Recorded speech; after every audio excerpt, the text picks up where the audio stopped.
দুপুরের ভাত ঘুম থেকে উঠে জুম্বা ক্লাসের জন্য রেডি হচ্ছি। এখান থেকে দিদির স্টুডিওতে যাব। পাইচারি মারছে এখানে, এসি লাগাতে এসছে, এখন কি খুশি। খুশি কি আছে, আমার ঠান্ডা লাগে, এসি লাগিয়ে কি হবে, আমার লাগে না এসি।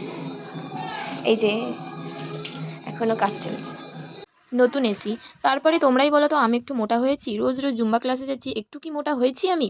তারপর এখানে দুজনে মিলে চলে এলাম একটু চপের দোকানে। পেঁয়াজি খেতে খুব ভালোবাসি আমি। আর খাবি? 10 ঘন্টা দাঁড়িয়ে দাঁড়িয়ে দুটো পেঁয়াজি নিয়ে চলে গেলাম ঝঙ্কাকে আনতে। ঝঙ্কা আসলে আবারও চপের দোকানে গিয়ে আমরা আবার চপ কিনে এনে দিদির স্টুডিওতে গেলাম। তারপরে তিনজন মিলে খাওয়া দাওয়া শেষ করে চলে গেলাম জুম্বা ক্লাসে। ভিডিওটা শনিবারের ভিডিও, চারিদিকে কালী পুজো হচ্ছে, কি সুন্দর লাগছে চারিদিকটা দেখতে। জুম্বা ক্লাস শেষ করে ফেরার পথে আবার চপের দোকানে চলে গেলাম। চপ খাচ্ছি আমি বলি। হ্যাঁ বল। আলুর বোম, পেঁয়াজি, ক্যাপসিকামের চপ, আর কি আর কিছু না। ওখান থেকে এসে তিনজনে রেডি হয়ে আবার চলে গেলাম বারুইপুরে। আর আমি এটাই বলছিলাম যে আমরা কিন্তু সোয়েটার, চাদর, টুপি মানে সব কিছুই নিয়েছি, পরেছি। আর এরা কিন্তু কোনো সোয়েটার গায়ে দেয়নি।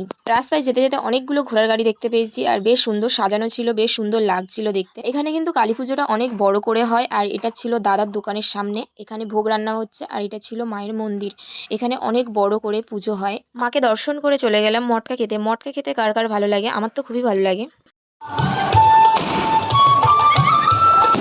টাটা, আজকের ভিডিওটা এই পর্যন্ত।